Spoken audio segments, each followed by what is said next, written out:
कुटुंब के बीच आ गया।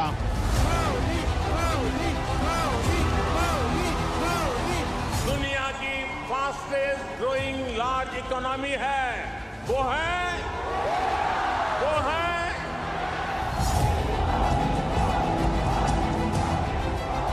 हम उस देश के वासी हैं जिसने दुनिया को युद्ध नहीं बुद्ध दिए हैं। पूरी दुनिया की नजर आपके भारत पर है। और मैं आपको विश्वास दिलाता हूं कि आपके सपने मोदी का संकल्प है।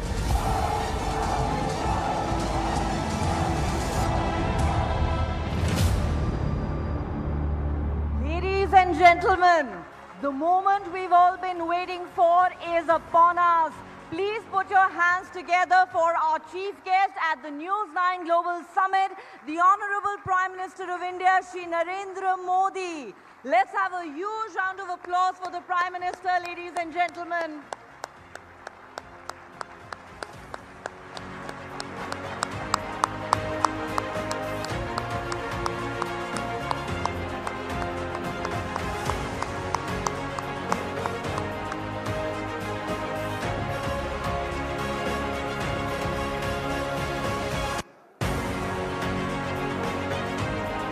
Sir, thank you so much for being in our midst. It's an absolute honor for us to have you with us here. A short while from now, Prime Minister Shri Narendra Modi will deliver that keenly anticipated keynote address, which undoubtedly will be the biggest highlight of the TV9 What India Thinks Today summit. May I now request Mr. Ramu Rao Jupali, Vice Chairman of the My Home Group, to deliver his opening remarks.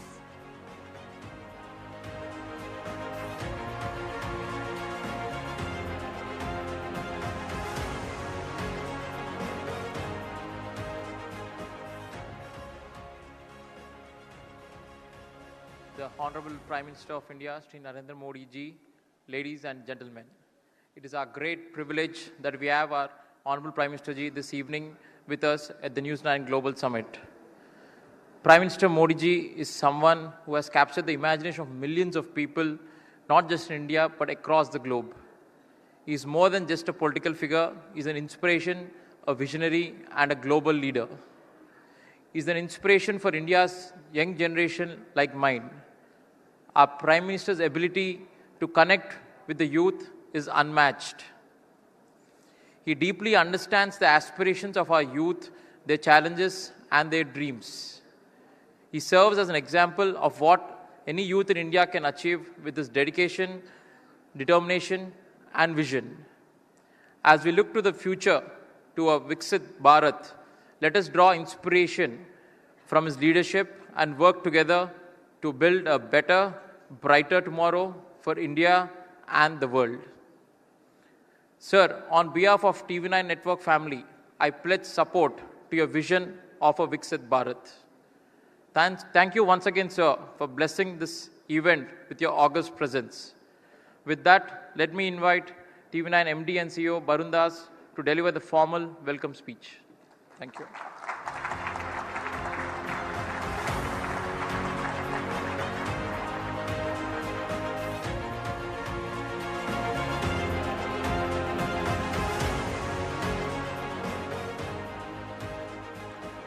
Thank you, Ramu. It's my great honor to welcome you, sir, the Prime Minister of India, Shri Narendra Modi ji, to News9 Global Summit.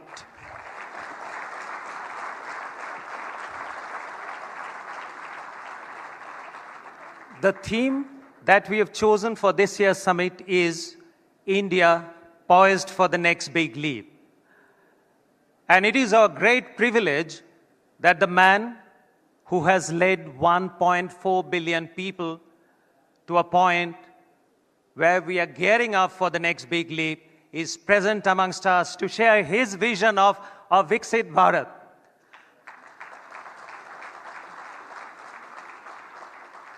Modi ji, you are not only the architect of a new India, but also someone who wishes to lay the foundation for the next 1,000 years.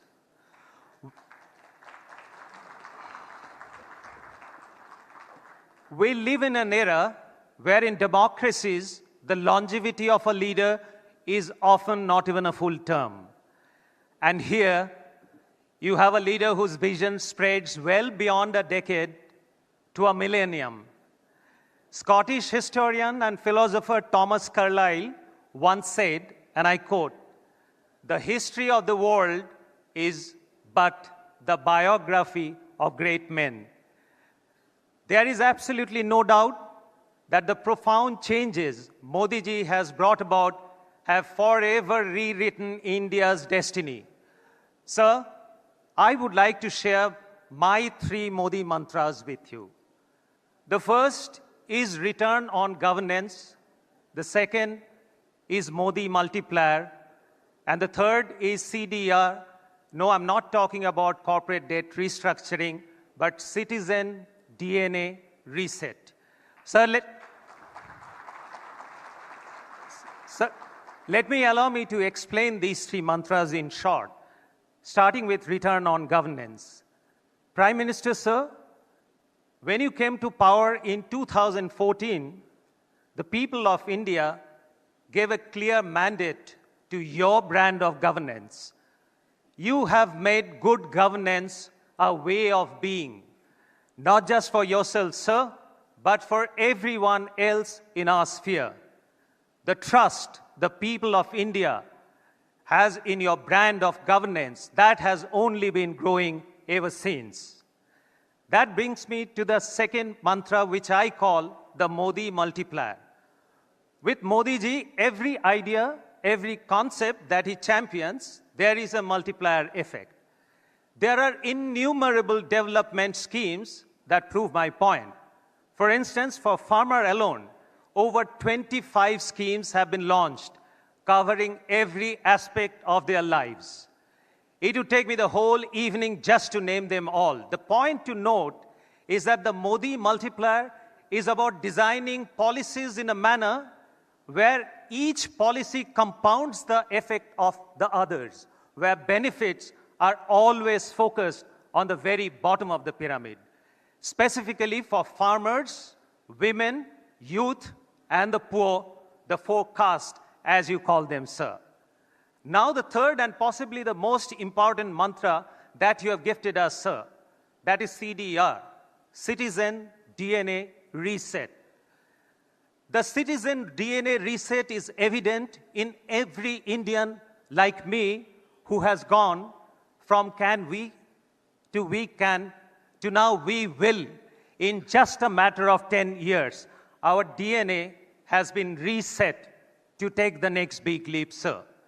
Ladies and gentlemen, these are the 3. Ladies and gentlemen, these are the 3 Modi mantras that come to my mind. I'm sure each one of you has your own list. However, as we all know, the Modi phenomenon exceeds all mantras. 240 million people have been pulled out of poverty, yet the country didn't go bankrupt. An economy written off as being fragile is today amongst the top 5, soon to be top 3. We have landed a rover on the moon, developed a COVID vaccine not just for ourselves, but for the world. No wonder parliamentarians around the world are envious of Mr. Modi's popularity.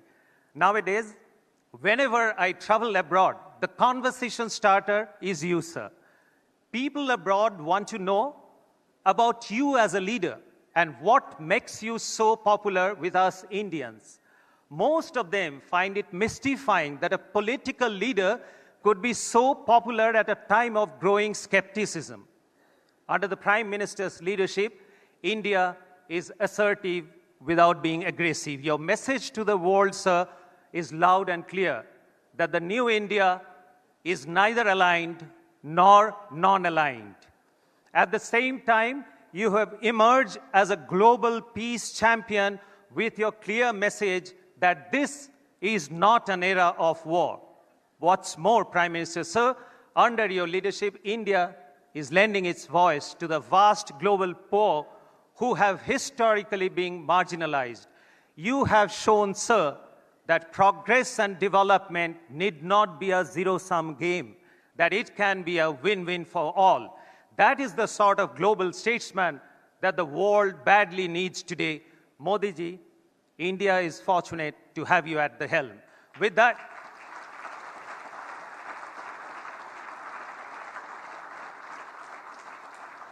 that, ladies and gentlemen, please join me in welcoming the Honorable Prime Minister, Shri Narendra Modi ji, to deliver the summit keynote address. Namaskar.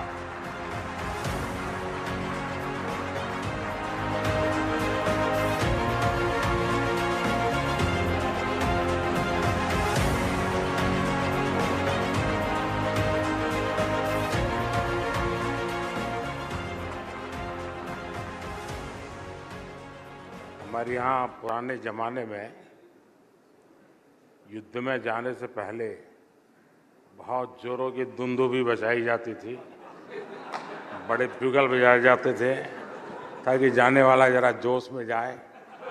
Thank you दास।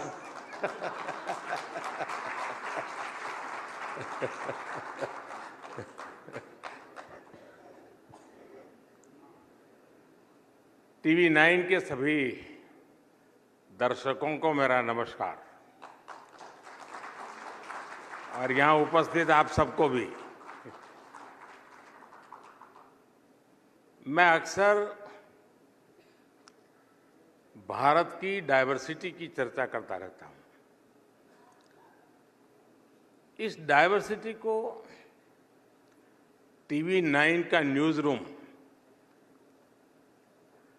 आपकी reporting team में बखूबी वो नजर आता है, ये represent करता है।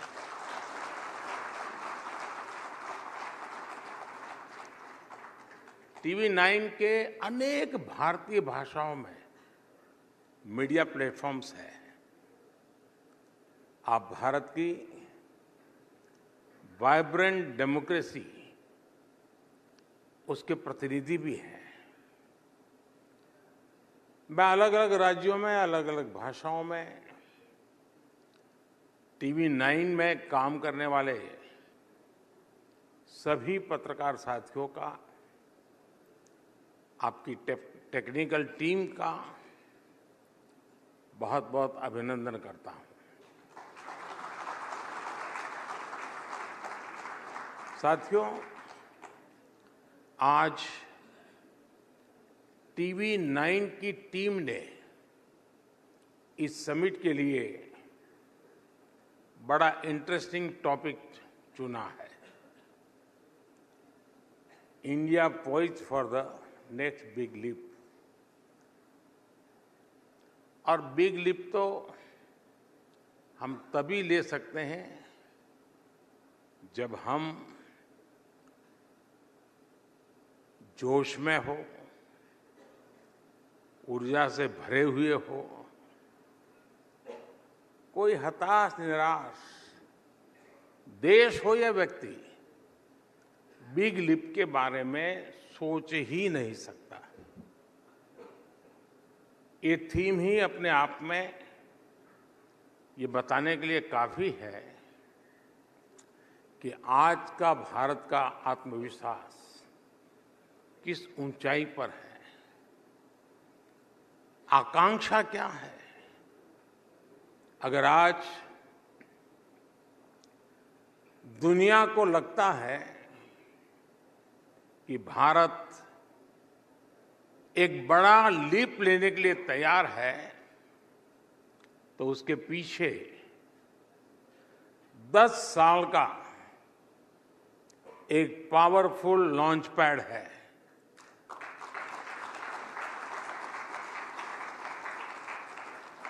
तो 10 वर्ष में ऐसा क्या बदला कि आज हम यहां पहुंचे हैं। ये बदलाव माइंडसेट का है, ये बदलाव सेल्फ कॉन्फिडेंस और ट्रस्ट का है। ये बदलाव गुड गवर्नेंस का, सुशासन का। साथियों, एक बहुत पुरानी कहावत है, मन के हारे हार है, मन के जीते जीत।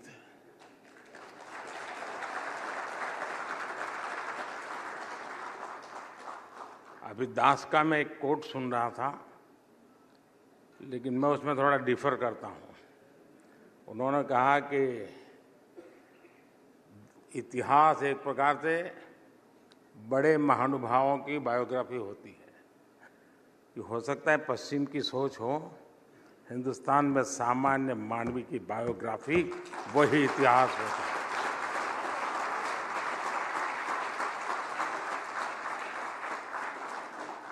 वो ही देश का सच्चा सामर्थ्य होता है।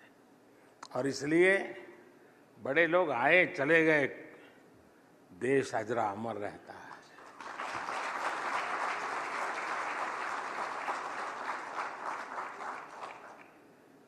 साथियों, हारे हुए मन से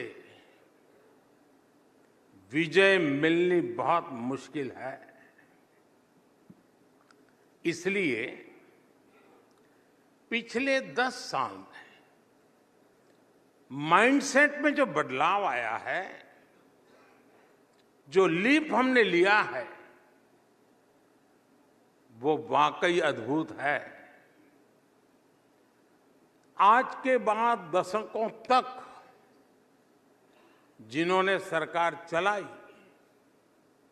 उनका भारतीयता के सामर्थ्य पर ही विश्वास नहीं था। उन्होंने भारतीयों को अंडर एस्टिमेट किया, उनके सामर्थ्य को कम करके आंका। तब लाल किले से कहा जाता था कि हम भारतीय निराशावादी हैं, पराजय भावना को अपनाने वाले हैं। लाल किले से ही भारतीयों को आलसी कहा गया, मेहनत से जी चुराने वाला कहा गया। जब देश का नेतृत्व ही निराशा से भरा हुआ हो, तो फिर देश में आशा का संचार कैसे होता। इसलिए देश के अधिकांश लोगों ने भी ये मान लिया था कि देश तो अब ऐसे ही चलेगा। ऊपर से करप्शन, हजारों करोड़ के घोटाले, पॉलिसी पैरालिसिस, परिवारवाद, इन सब ने देश की नींव को तबाह करके रख दिया था। पिछले 10 वर्षों में हम उस भयावह स्थिति से देश को निकालकर यहां लाए हैं।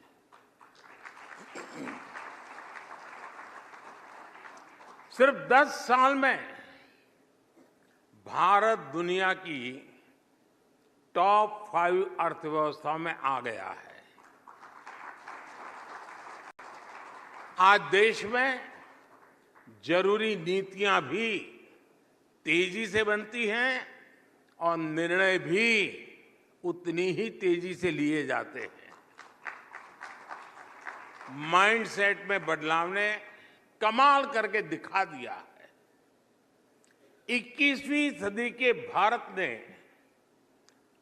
छोटा सोचना छोड़ दिया है। आज हम जो करते हैं वो बेस्ट और बिगेस्ट करते हैं। आज भारत की उपलब्धियां देखकर दुनिया हैरान है। दुनिया भारत के साथ चलने में अपना फायदा देख रही है और भारत ने ये भी कर लिया। ये रिएक्शन, अच्छा भारत ने कर लिया, भारत में ये हो गया। ये रिएक्शन आज की दुनिया का न्यू नॉर्मल है। बढ़ती विश्वसनीयता आज भारत की सबसे बड़ी पहचान है। अब 10 साल पहले के और आज के एफडीआई के आंकड़े देखिए। पिछली सरकार में 10 साल में $300 बिलियन की एफडीआई भारत में आई। हमारी सरकार के 10 साल में $640 बिलियन की एफडीआई भारत में आई।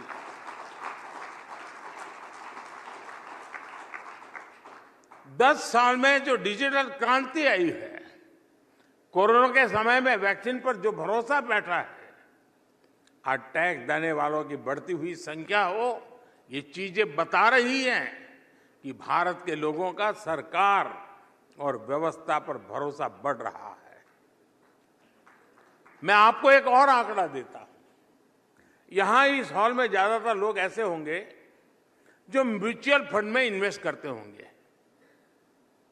साल 2014 में देश में लोगों ने करीब 9 लाख करोड़ रुपए म्यूचुअल फंड में इन्वेस्ट कर रखे थे। अगर मैं साल 2024 की बात करूं तो आज देश के लोगों ने 52 लाख करोड़ रुपए, उससे भी ज्यादा म्यूचुअल फंड में इन्वेस्ट कर रखा है। ये इसलिए हुआ है क्योंकि हर भारतीय को ये विश्वास है कि देश मजबूती से आगे बढ़ रहा है, और जितना विश्वास उसे देश पर है उतना ही खुद पर भी है। हर भारतीय सोच रहा है मैं कुछ भी कर सकता हूं, मेरे लिए कुछ भी असंभव नहीं है। और ये बात TV9 के दर्शक भी नोट करते होंगे कि अनेक लोगों का प्रिडिक्शन जहां अटक जाता है, उससे भी कहीं ज्यादा बेहतर परफॉर्म करके हमने दिखाया है।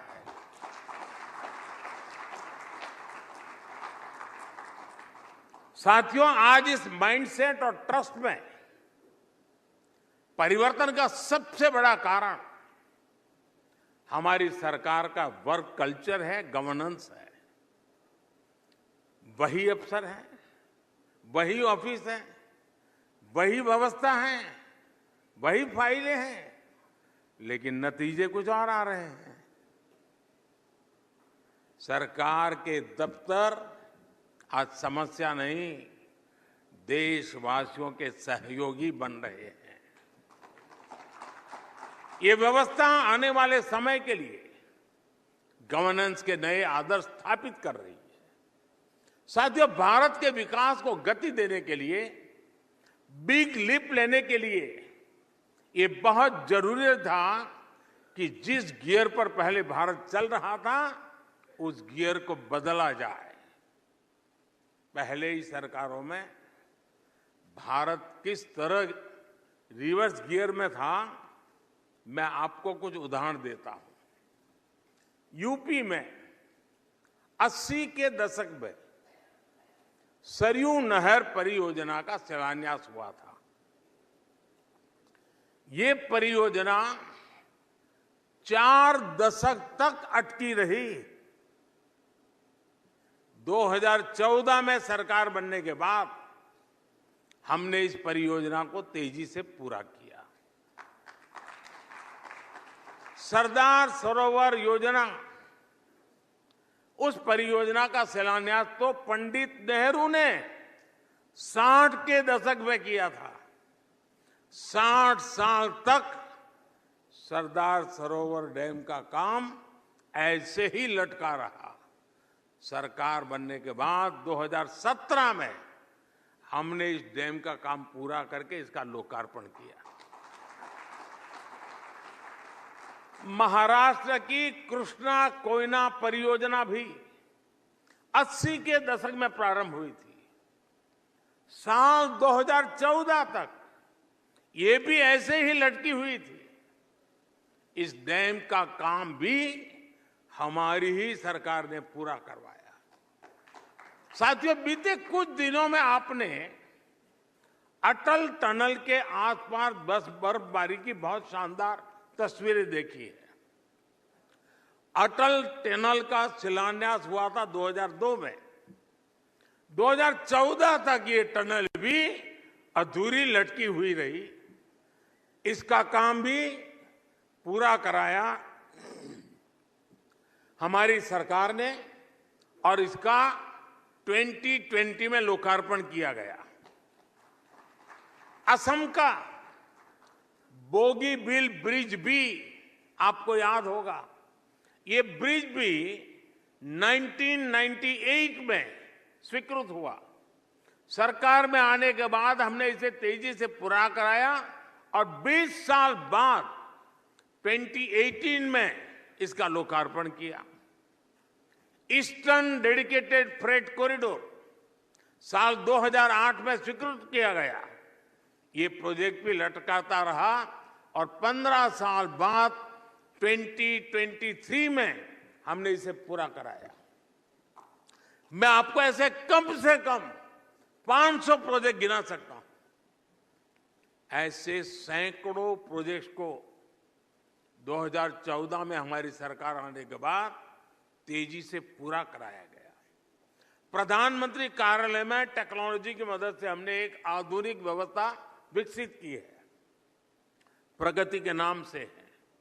हर महीने मैं खुद एक एक प्रोजेक्ट की फाइल लेकर बैठता हूं, सारा डेटा लेकर बैठता हूं, दशकों से अटके हुए प्रोजेक्ट की समीक्षा करता हूं और मेरे सामने ऑनलाइन सभी राज्यों के मुख्य सचिव और भारत सरकार के सभी सचिव पूरा समय मेरे सामने होते हैं। एक एक चीज का वहां एनालिसिस होता है। मैं पिछले 10 साल में 17 लाख करोड़ रुपए से ज्यादा के प्रोजेक्ट्स की समीक्षा कर चुका हूं। 17 लाख करोड़ रुपया, तब जाकर ये प्रोजेक्ट पूरे हुए। आप मुझे बताइए, जिस देश में पहले की सरकारें उस स्पीड से काम करती रही हो तो देश बिग लीप कैसे ले पाता। आज हमारी सरकार ने लटकाने भटकाने वाली उस पुरानी अप्रोच को पीछे छोड़ दिया है। मैं आपको हमारी सरकार के कुछ उदाहरण दूंगा। मुंबई का अटल सेतु देश का सबसे बड़ा ब्रिज, सी ब्रिज, इसका शिलान्यास साल 2016 में हुआ। हमने कुछ सप्ताह पहले इसका लोकार्पण भी कर दिया। संसद की नई बिल्डिंग, इसका शिलान्यास साल 2020 में किया। पिछले ही साल इसका लोकार्पण हो गया। जम्मू एम्स का शिलान्यास साल 2019 में हुआ था। पिछले सप्ताह 20 फरवरी को इसका लोकार्पण भी हो गया। राजकोट एम्स का शिलान्यास 2020 में हुआ था। अभी कल ही इसका भी लोकार्पण हो गया। इसी तरह आईआईएम संबलपुर का शिलान्यास साल 2021 में हुआ और साल 2024 में लोकार्पण हो गया। त्रिची एयरपोर्ट के नए टर्मिनल का शिलान्यास 2019 में हुआ और कुछ सप्ताह पहले इसका लोकार्पण भी हुआ। आईआईटी भिलाई का शिलान्यास साल 2018 में हुआ और कुछ दिन पहले हमने इसका भी लोकार्पण कर दिया। गोवा के नए एयरपोर्ट का शिलान्यास 2016 में हुआ और 2022 में इसका लोकार्पण भी हो गया।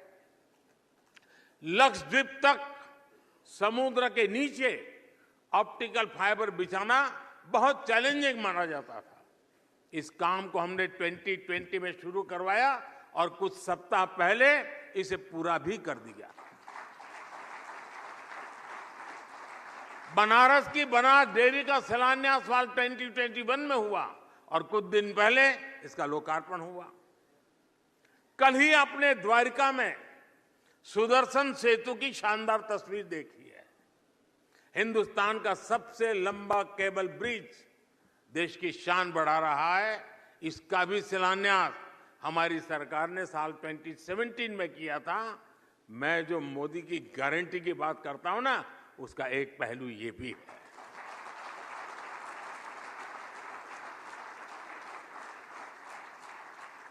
जब ये स्पीड होती है, तेजी से काम करने की इच्छा शक्ति होती है, जब टैक्स पेयर के पैसे का सम्मान होता है, तब देश आगे बढ़ता है, तब देश बिग लीप के लिए तैयार होता है। साथियों, भारत आज जिस स्केल पर काम कर रहा है, वो अप्रत्याशित कल्पना से परे है। मैं आपको सिर्फ बीते एक सप्ताह के उदाहरण देना, एक वीक के 20 फरवरी को मैंने जम्मू से एक साथ देश के दर्जनों IIT, IIM, IIIT जैसे हायर एजुकेशन इंस्टीट्यूट का लोकार्पण किया। 24 फरवरी को मैंने राजकोट से देश के 5 एम्स के एक साथ लोकार्पण किया। आज सुबह मैंने देश के 27 राज्यों के 500 से ज्यादा रेलवे स्टेशन के रीडेवलपमेंट का शिलान्यास किया। आज के उसी कार्यक्रम में देश में 1,500 से ज्यादा ओवरब्रिज और अंडरपास के एक साथ काम शुरू हुआ। अभी मैंने इस कार्यक्रम में आने से पहले ही सोशल मीडिया पर साइट एक्स पर एक थ्रेड शेयर किया है। इसमें मैंने अपने आने वाले 2 दिन के कार्यक्रमों के बारे में बताया है। मैं कल सुबह केरला, तमिलनाडु और महाराष्ट्र जाने वाला हूं। वहां स्पेस के कार्यक्रम है, MSMEs के कार्यक्रम है, पोर्ट से जुड़े कार्यक्रम है, ग्रीन हाइड्रोजन से जुड़े कार्यक्रम है, किसानों से जुड़े कार्यक्रम है। भारत ऐसी स्केल पर काम करके ही बिग लीप लगा सकता है।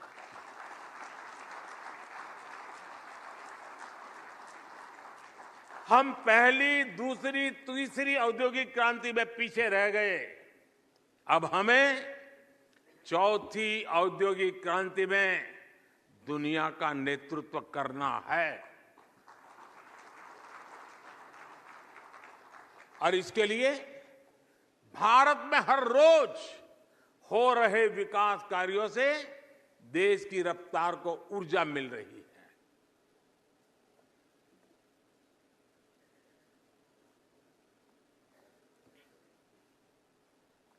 भारत में हर दिन, आप एक के बाद एक दिमाग जरा बराबर अलर्ट रखिए, भारत में हर दिन 2 नए कॉलेज खुले हैं। हर हफ्ते एक नई यूनिवर्सिटी खुली है। भारत में हर दिन 55 पेटेंट्स और 600 ट्रेडमार्क रजिस्टर किए गए हैं। भारत में हर दिन करीब 1.5 लाख मुद्रा लोन बांटे गए हैं। भारत में हर दिन 37 नए स्टार्टअप बने हैं। भारत में हर दिन 16,000 करोड़ रुपए के UAI ट्रांजैक्शन हुए हैं।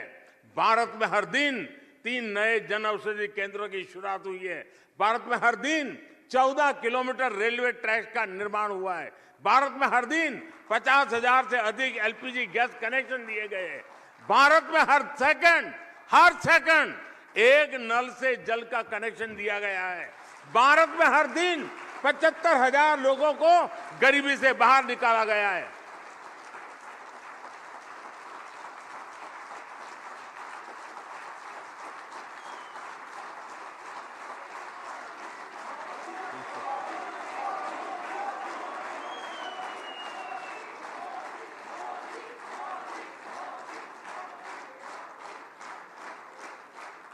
हमने तो हमेशा से ही गरीबी हटाओ के सिर्फ नारे सुने थे। किसने सोचा था कि 10 साल में 25 करोड़ लोग गरीबी से बाहर निकल आएंगे? लेकिन ये हुआ है और हमारी ही सरकार में हुआ है। साथियों, भारत में कंजम्पशन को लेकर हाल ही में एक रिपोर्ट आई है जिससे नए ट्रेंड का पता चलता है। भारत में गरीबी अब तक के सबसे कम स्तर पर यानी सिंगल डिजिट में पहुंच गई है। इस डेटा के मुताबिक पिछले एक दशक की तुलना में कंजम्पशन 2.5 गुना बढ़ गया है। यानी भारत के लोगों की विभिन्न सेवाओं और सुविधाओं पर खर्च करने की क्षमता और बढ़ गई है। ये भी सामने आया है कि पिछले 10 साल में गांवों में कंजम्पशन शहरों की तुलना में कहीं ज्यादा तेज गति से बढ़ा है। यानी गांव के लोगों का आर्थिक सामर्थ्य बढ़ रहा है, उनके पास खर्च करने के लिए ज्यादा पैसे हो रहे हैं। ये ऐसे नहीं हुआ है, ये हमारे उन प्रयासों का परिणाम है जिनका फोकस गांव, गरीब और किसान है। 2014 के बाद से हमारी सरकार ने गांवों को ध्यान में रखकर इंफ्रास्ट्रक्चर का निर्माण किया। गांव और शहर के बीच कनेक्टिविटी बेहतर हुई, रोजगार के नए अवसर तैयार किए गए, महिलाओं की आय बढ़ाने के साधन विकसित किए गए। विकास के इस मॉडल से ग्रामीण भारत सशक्त हुआ है। मैं आपको एक और आंकड़ा दूंगा। भारत में पहली बार कुल खर्च में भोजन पर होने वाला खर्च 50% से भी कम हो गया है। यानी पहले जिस परिवार की सारी शक्ति भोजन जुटाने में खर्च हो जाती थी, आज उसके सदस्य सारी चीजों पर पैसे खर्च कर पा रहे हैं। साथियों, पहले की सरकारों की एक और सोच थी कि वो देश की जनता को अभाव में रखना पसंद करती थी। अभाव में रह रही जनता को ये लोग चुनाव के समय थोड़ा बहुत देकर अपना स्वार्थ सिद्ध कर लेते थे। इसके चलते ही देश में एक वोट बैंक पॉलिटिक्स का जन्म हुआ। यानी सरकार केवल उसके लिए काम करती थी जो उन्हें वोट देता था। लेकिन साथियों, बीते 10 वर्षों में भारत इस स्कैरसिटी माइंडसेट को पीछे छोड़कर आगे बढ़ चला है। भ्रष्टाचार पर लगाम लगाकर हमने ये सुनिश्चित किया है कि विकास का लाभ भारत के हर क्षेत्र को समान रूप से दिया जाए। हम पॉलिटिक्स ऑफ स्कैरसिटी नहीं, गवर्नेंस ऑफ सैचुरेशन पर विश्वास करते हैं। हमने तुष्टीकरण न करके देशवासियों के संतुष्टीकरण का रास्ता चुना है। बीते 10 वर्षों में यही हमारा एक मंत्र है, यही हमारी सोच है। यही सबका साथ, सबका विकास है। हमने वोट बैंक पॉलिटिक्स को पॉलिटिक्स ऑफ परफॉर्मेंस में बदला है। जब अभाव होता है तो करप्शन होता है, भेदभाव होता है। जब सैचुरेशन होता है तो संतुष्टि होती है, सद्भाव होता है। आज सरकार अपनी तरफ से घर घर जाकर लाभार्थियों को सुविधाएं दे रही है। अपने बीते समय में मोदी की गारंटी वाली गाड़ी के बारे में जरूर सुना होगा। देश में पहले कभी ऐसा नहीं हुआ कि सरकार के अफसर गाड़ी लेकर गांव-गांव जाए और पूछे कि सरकार की योजनाओं का लाभ आपको मिला या नहीं मिला। आज हमारी सरकार खुद लोगों के दरवाजे पर जाकर कह रही है कि सरकारी योजनाओं का लाभ उठाइए। इसलिए मैं कहता हूं, जब सैचुरेशन एक मिशन बन जाए तो हर प्रकार के भेदभाव की गुंजाइश खत्म हो जाती है। और इसलिए मैं कहता हूं कि हम राजनीति नहीं, राष्ट्र नीति पर विश्वास करने वाले लोग हैं। साथियों, हमारी सरकार नेशन फर्स्ट के सिद्धांत को सर्वोपरि रखते हुए आगे बढ़ रही है। पहले की सरकारों के लिए कोई काम नहीं करना, ये सबसे बड़ा आसान काम बन गया था। लेकिन इस वर्क कल्चर से ना देश बन सकता है और ना देश आगे बढ़ सकता है। इसलिए हमने देश हित में निर्णय लिए, पुरानी चुनौतियों का समाधान किया। आर्टिकल 370 की समाप्ति से लेकर मैं मूवी की बात नहीं कर रहा हूं।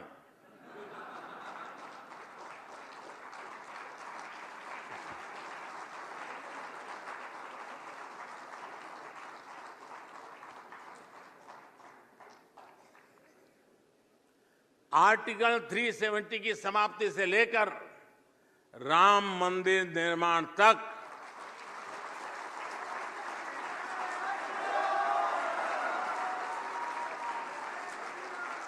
ट्रिपल तलाक के अंत से लेकर महिला आरक्षण तक,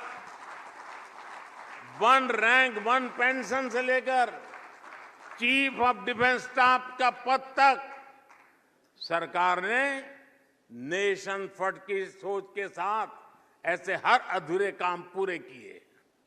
साथियों, 21वीं सदी के भारत को अपने आने वाले दशकों के लिए भी हमें आज ही तैयार करना होगा। इसलिए आज भारत भविष्य की योजनाओं में भी तेजी से आगे बढ़ रहा है। स्पेस से सेमीकंडक्टर तक, डिजिटल से ड्रोन तक, एआई से क्लीन एनर्जी तक, 5G से फिनटेक तक भारत आज दुनिया की अगली कतार में पहुंच गया है।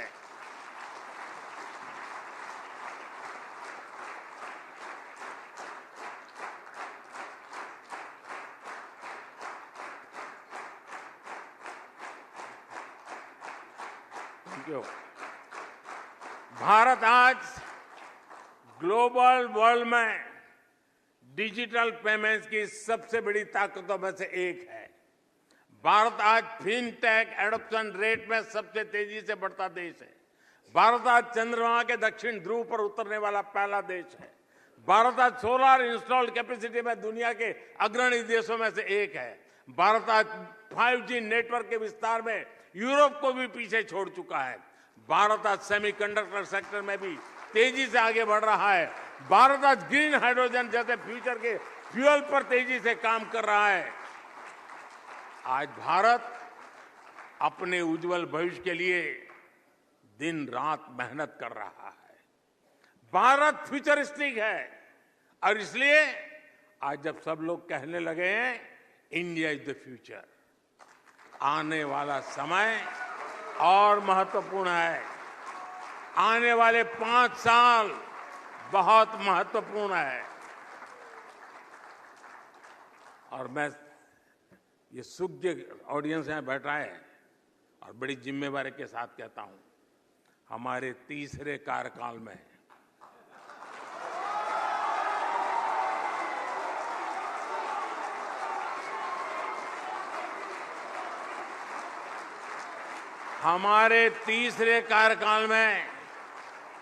हमें भारत के सामर्थ्य को नई ऊंचाई तक पहुंचाना है। विकसित भारत की संकल्प यात्रा में आने वाले 5 वर्ष हमारे देश की प्रगति और प्रशस्ति के वर्ष है। इसी कामना के साथ और पूरे विश्वास के साथ ये सेमिनार होता या ना होता, बिग लिप जरूर होता।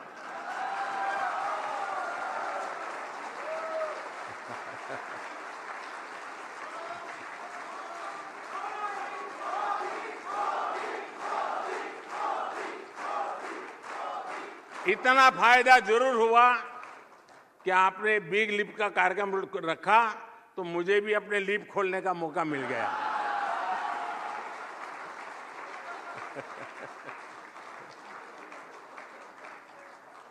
इस कार्यक्रम के लिए आपको ढेर सारी शुभकामनाएं। आप लोग सुबह से बैठ करके ब्रेनस्टॉर्मिंग करते होंगे तो कुछ हंसी खुशी की शाम भी हो गई। बहुत बहुत धन्यवाद।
All right. A very big thank you to our Honorable Prime Minister Shri Narendra Modi for sharing his precious time with us and sharing with us his vision of a growing and rising India. Ladies and gentlemen, that brings us to the end of the TV9 What India Thinks Today Summit. It's been 2 action-packed days of stimulating conversations on a wide array of issues with the best of thought leaders and stakeholders from diverse fields. All of you have been a lovely audience. Thank you so much for being with us. Let's also remind you that tomorrow we have the TV9 Bharatvarsh Satta Sammelan right here. It's a curtain raiser to the upcoming Lok Sabha elections. Hope to see you then. Have a good night and do join us for dinner.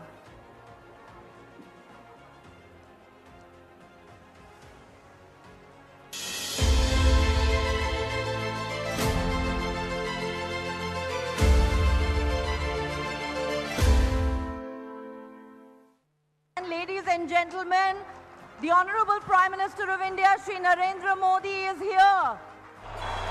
Prime Minister Modi is the boss. And the Prime Minister of India, Narendra Modi. ऐसा लग रहा है जैसे मैं अपने कुटुंब के बीच आ गया।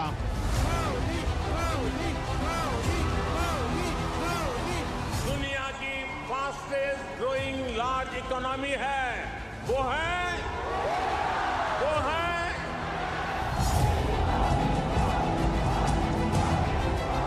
हम उस देश के वासी हैं जिसने दुनिया को युद्ध नहीं बुद्ध दिए हैं।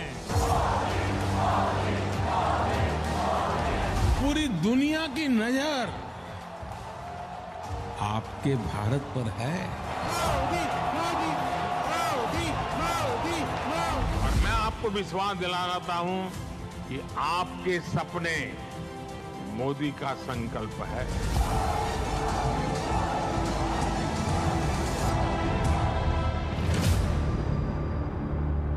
Ladies and gentlemen, the moment we've all been waiting for is upon us. Please put your hands together for our chief guest at the News9 Global Summit, the Honorable Prime Minister of India, Shri Narendra Modi. Let's have a huge round of applause for the Prime Minister, ladies and gentlemen.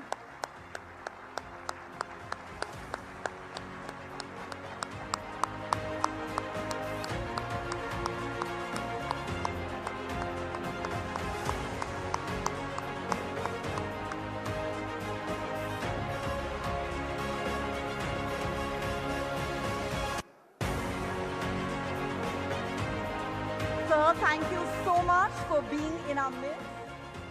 It's an absolute honor for us to have you with us here. A short while from now, Prime Minister Shri Narendra Modi will deliver that keenly anticipated keynote address, which undoubtedly will be the biggest highlight of the TV9 What India Thinks Today Summit. May I now request Mr. Ramu Rao Jupali, Vice Chairman of the My Home Group, to deliver his opening remarks.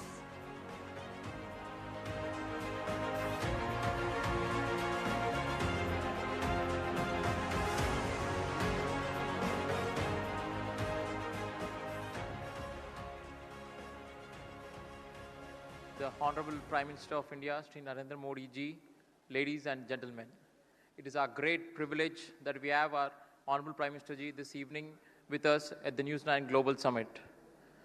Prime Minister Modi ji is someone who has captured the imagination of millions of people, not just in India, but across the globe. He is more than just a political figure. He is an inspiration, a visionary, and a global leader. He is an inspiration for India's young generation like mine. Our Prime Minister's ability to connect with the youth is unmatched.